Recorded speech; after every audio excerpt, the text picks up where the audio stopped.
Hey my lovelies parathas, कैसे हैं आप लोग? आई होप आप सभी अच्छे होंगे, स्वस्थ होंगे, मेरे स्टोरी लाइन को एंजॉय कर रहे होंगे। तो जो कोई भी मेरे चैनल पर न्यू आ रहा है, प्लीज़ मेरे चैनल को लाइक शेयर सब्सक्राइब करना मत भूलिएगा। और अगर आप लोगों को मेरे स्टोरी लाइन इसके प्लॉट्स पसंद आते हैं तो प्लीज़ मुझे कमेंट्स करके अप्रिशिएट करना भी मत भूलिएगा। जैसा भी लगे आप लोग को मुझे ज़रूर बताइएगा।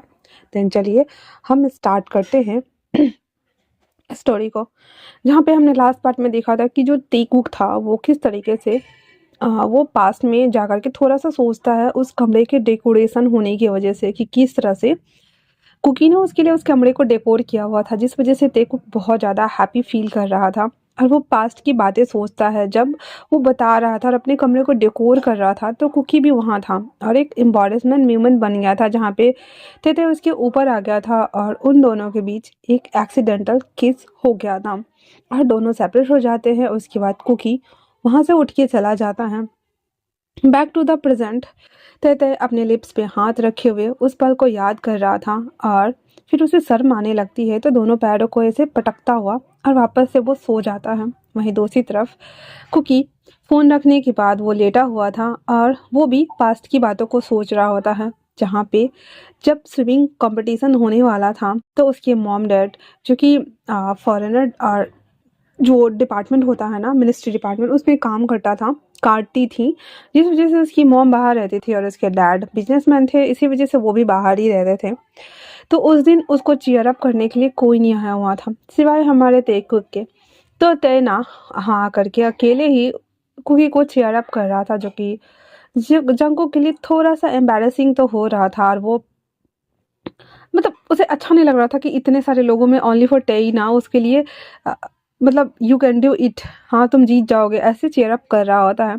लेकिन फिर कंपटीशन स्टार्ट होता है और जंगकुक हमारा फर्स्ट रैंक हासिल कर लेता है और उसके बाद वो दोनों पार्टी करते हैं, सूजू खाते हैं, देन ड्रिंक करते हैं और वो गार्डन में आकर के मस्ती करते हैं। ये सारी बातें जंगकुक सोच रहा होता है और इधर तय तय अपनी पास्ट को याद करके वो सोच रहा होता है। दोनों सोचते सोचते कब सो जाते हैं उन दोनों को पता ही नहीं चलता है। अगले दिन जब सुबह जंगकुक की नींद खुलती है तो वो नीचे आता है, जहाँ पे उसकी मॉम डैड ब्रेकफास्ट कर रहे होते हैं एकदम पिन ड्रॉप साइलेंस के साथ में। कोई एक दूसरे से बात नहीं कर रहा होता है। जंगकुक भी चुपचाप आकर टेबल ज्वाइन कर लेता है एंड देन अपने लिए प्लेट्स निकाल कर वो ब्रेकफास्ट करना स्टार्ट कर देता है। और यहाँ पे हम साफ साफ पता चल रहा था कि जंगकुक अभी भी अपनी मॉम से थोड़ा सा तो नाराज है और वो मॉम से डायरेक्ट बात नहीं करता है। वहीं दूसरी तरफ तय वो भी आराम से अंगड़ाई लेता हुआ उठ जाता है और लेजीनेस से भरा हुआ मॉर्निंग उसका उठती है, ब्रेकफास्ट करती है एंड देन वापस से टीवी देखने बैठ जाती है, क्योंकि उसके पास कोई काम था नहीं। उसकी मॉम भी उसको कुछ भी कहना नहीं चाहती थी, क्योंकि ऑलरेडी एक तमाशा हो चुका था घर में, जिस वजह से वो दूसरा तमाशा बिल्कुल भी नहीं चाहती थी। अब जो हमारा तैते था उसका बस यही रूटीन था, वो खाना खाता, थोड़ा सा कंप्यूटर पे कोई प्रोग्राम वगैरह करता एंड देन वापस से वो टीवी देखने लगता, नहीं तो गार्डन में जाकर के बच्चों के साथ खेला करता था। अब इधर कुकी वो वहाँ से ब्रेकफास्ट फिनिश करने के बाद ऑफिस आता है तो उसका जो सेक्रेटरी था हान, वो उसे बताता है कि सर हमें एक और प्रोजेक्ट मिल गया है जिस पे हम काम कर सकते हैं। ये सुनकर तो जंगकुक की खुशी का ठिकाना न रहा, क्योंकि हाँ भाई, ग्रो करना तो बनता है ना, इसीलिए सब कुछ अच्छा होना लाइफ में बहुत ज़्यादा ज़रूरी है। और वो अपने काम पर फोकस करता है। तभी वो एक कंपटीशन में पार्टिसिपेट करना चाहता था, जहाँ पे उसकी हाई स्कूल को वापस से रिमॉडलिंग करना जाना था, जिसे देखकर वो बहुत ज़्यादा हैप्पी हो जाता है और वो सोचता है कि वो इसे भी डिज़ाइन कर देगा तो शायद से उसकी पुरानी जो यादें हैं वो ताज़ा हो जाएंगी, जब वो लोग हाई स्कूल में पढ़ा करते थे। और वो बहुत ज़्यादा हैप्पी था इस प्रोजेक्ट के ऊपर काम करने के लिए, लेकिन इसके कॉम्पिटिटर भी बहुत सारे थे, जिस वजह से उसे इसके लिए फ़ाइट करना था। और वो सोच रहा होता है कि चलो किससे फ़ाइट करे भाई, किससे फ़ाइट करा जाए ताकि उसको ये प्रोजेक्ट मिल जाए। और वो दोनों लगभग काम कर ही रहे होते हैं, तभी शाम के टाइम में जो कि ते बहुत ज़्यादा बोर फील कर रहा था, इसलिए वो कुकी को कॉल लगाते हुए कहता है कि क्या तुम मेरे साथ लाइब्रेरी चलोगे? तो इस पे कुकी कहता है मैं बिल्कुल भी नहीं आने वाला हूँ तुम्हारे साथ वो सड़ा हुआ किताब पढ़ने के लिए। इस पे ते कॉल को कट कर देता और कहता है हाँ तुम्हें बुला भी कौन रहा है मेरे साथ किताब पढ़ने के लिए, चलो जाओ जाओ। और इतना बोल करके वो चुपचाप कॉल कट कर जाता है। अब शाम में ते जिमिन के साथ बैठ करके और कुछ बुक्स को, मानवा बुक्स को वो रीड कर रहा होता है, जहाँ पे वो दोनों चुपके चुपके हंस भी रहे होते हैं। अब वो लाइब्रेरी था तो ज़्यादा जोर से हंस भी नहीं सकते थे। तभी वो कुकी को देखता है जो कि अपना थैला वाला लेकर आता है, और आते ही उसके सामने एड प्रेजेंट हो जाता है, जिसे देख कर टेटे कहता है, तुम तो नहीं आने वाले थे, फिर तुम यहाँ क्या कर रहे हो? इस पे कुकी कहता है, हाँ मैं नहीं आने वाला था, बट मैं यहाँ पे अपने लिए कुछ बुक्स लेने आया हूँ। और वो ऐसे ही रैंडमली एक शेल्फ में जा करके एक बुक उठाकर ले आता और कहता है ये लेने वाला हूँ। उस बुक को देख करके वो हंसने लगते हैं, क्योंकि ये एक ताओवादी बुक था, जिसमें जो क्या बोलते हैं उसका यार, मेडिटेशन प्रैक्टिशनर का वो बुक था, जिसमें बॉडी माइंड सोल को कैसे कनेक्ट करते हैं, ये सभी चीज़ें उसमें थी। जिसे देख करके वो दोनों हंसने लगते हैं, और पूरा लाइब्रेरी में जितना भी लोग बैठा हुआ था वो उन दोनों को देखते हैं, और उसके बाद वो लोग चुप हो जाते हैं। और फिर वो उसे अपने पास खींचता है, तेते कुकी को, और कुकी सीधे उसके ऊपर आ गया था, और उसके कान उसके पास थे, और कुकी का हार्ट बीट बढ़ा हुआ था, और तेते उसके कान में कहता है, तुम सच में मॉन्क बनने वाले हो क्या? मुझे बिलीव नहीं होता। Sorry sorry.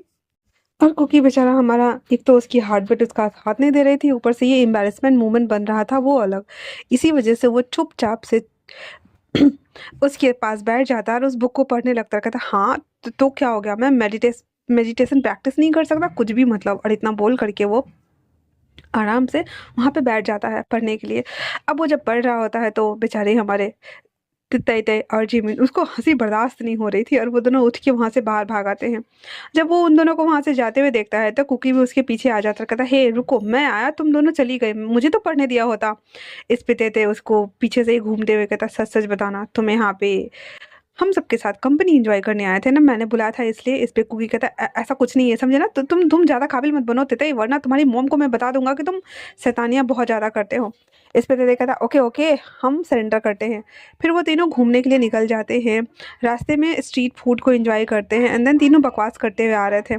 तभी जिमिना कहता है, मुझे इमरजेंसी कॉल आ गई है, मुझे जाना होगा। हाँ, ये पता नहीं रास्ते में लोग टूटे फूटे बन के क्यों घूमते रहते हैं।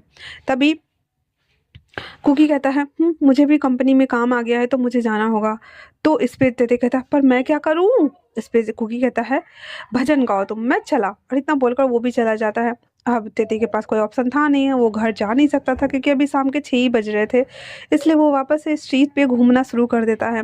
और स्ट्रीट पे बहुत सारे लोग थे जो कि गाना वगैरह गा रहे थे, और जो कि कैरियोके सॉन्ग्स वगैरह, जो ड्रम प्रैक्टिसनर वगैरह होते हैं ना, वो सब साइड में बैठ के गा रहे होते हैं। तो तेते वहाँ जाता है और वहाँ पे बैठ जाता है, और उन लोगों की म्यूजिक को वो एंजॉय करने लगता है, जो कि फटा हुआ बांस से कम तो नहीं था, पर हाँ एंजॉय कर रहा होता है। और वो बहुत ज़्यादा हैप्पी था कि कम से कम चलो कुछ तो उसे मूड फ्रेश करने के लिए नया कुछ तो मिल रहा है। ये सोच कर ही वो वहाँ पे बैठ जाता है, एंड देन उस पार्टी को, उस व्यूज़ को वो एंजॉय करना स्टार्ट कर देता है। फिर वो घर आता है, खाना वाना खा के आराम से सो जाता है। ऐसे करते हुए 1-2 दिन और बीत गया था। आज तेतई सुबह सुबह उठ करके और अपनी मॉम के रेस्टोरेंट आता है, जहाँ पे उसकी मॉम खाना वगैरह बना रही होती है। तो तेतई आते ही कहता है, मॉम मैं आपकी हेल्प कर दूँ क्या? इस पे वो कहता है, नहीं, मैंने पहले ही कहा था कि तुम्हें वापस से जॉब ढूंढनी है और यहाँ से जाना है, तुम यहाँ पे ये काम करने के लिए नहीं आए हो, इसलिए मेरी मदद मत करो और एक कॉर्नर में जाके बैठ जाओ, तुम्हें कुछ खाना है तो मैं दे देती हूँ। तते अपनी मॉम की बात सुन करके आराम से कॉर्नर वाले सीट पे आके बैठ जाता है और बैठा हुआ था। तभी वहाँ पे एक लेडीज उसे आती दिखाई देती है, जो कि उसने बहुत सारा खाना ऑर्डर किया हुआ था। तते तो पहले एक नज़र देखकर वापस मुंह मोड़ लेता है, देन फिर से जब देखता है तो उसे याद आता है कि वो तो उसकी हाई स्कूल की मैम है। वो उसके पास आता है, हाय हेलो करता है, इंट्रो करता है, एंड देन उसके खाना पैक करने में मॉम के साथ वो मदद करता है। फिर वो खाना सारा ले करके पार्सल करने के लिए उनके साथ वो निकल जाता है। इतने दिनों बाद अपने स्कूल को देख करके तहते को बहुत ज़्यादा हैप्पी फील हो रहा था, और वो बहुत ज़्यादा सैंटी भी हो रहा था। उसे उम्मीद नहीं था कि वो दोबारा से अपनी स्कूल की प्रिंसिपल को वो देखेगा, एंड उसके साथ वो थोड़ा सा क्वालिटी टाइम बिताएगा। उसकी जो प्रिंसिपल थी वो तहते को स्कूल लेकर आती है। वो गार्डन एरिया से होते हुए अंदर की तरफ जा रहा था, जिसे वो हर तरफ तहते स्कूल को देख रहा था। इतने टाइम बीत गए थे, लगभग 7-8 साल हो चुका था, और वो इतने टाइम बाद अपने स्कूल को देख रहा था, जिस वजह से वो थोड़ा थोड़ा सा सैंटी हो गया था, और उसे अच्छा भी लग रहा था कि चलो इतने सालों बाद ही सही, और आज इस तरह से वो स्कूल तो आया। और वो उसके खाना को, पार्सल को जो वो लेके आ रहा होता है, तो वो मैम के पीछे पीछे चलना वो स्टार्ट कर देता है। तभी तते उसे कहता है, मैम मुझे बिल्कुल यकीन नहीं होता कि अब आप इस स्कूल को अपने हाथों से संभाल के रखी हुई हैं। तो ये बात सुन कर के वो मैम कहती है, और मुझे भी यकीन नहीं होता कि तुम इतने बड़े बिजनेसमैन बन चुके हो और वो भी यूएसए में काम करते हो, तुम यहाँ पे क्या वेकेशन पे आए हुए हो। ये सुनकर टैते को बुरा लग जाता है, और वो कैसे कहे कि वो अपने बॉयफ्रेंड से पीछा छुड़ा करके जॉब को क्विट करके और वो कोरिया आया है सिर्फ और सिर्फ अपने मन को, दिल को सुकून देने के लिए और अपने आप को थोड़ा सा रिलैक्सेशन फील कराने के लिए। वो मैम की बातों को रिस्पॉन्स दिए बिना वो बस में आंसर कर देता है। तो आज के लिए इतना ही। कैसा लगा आप लोगों को ये पार्ट, मुझे कमेंट करके ज़रूर बताना। तब तक के लिए थैंक्स फॉर वॉचिंग।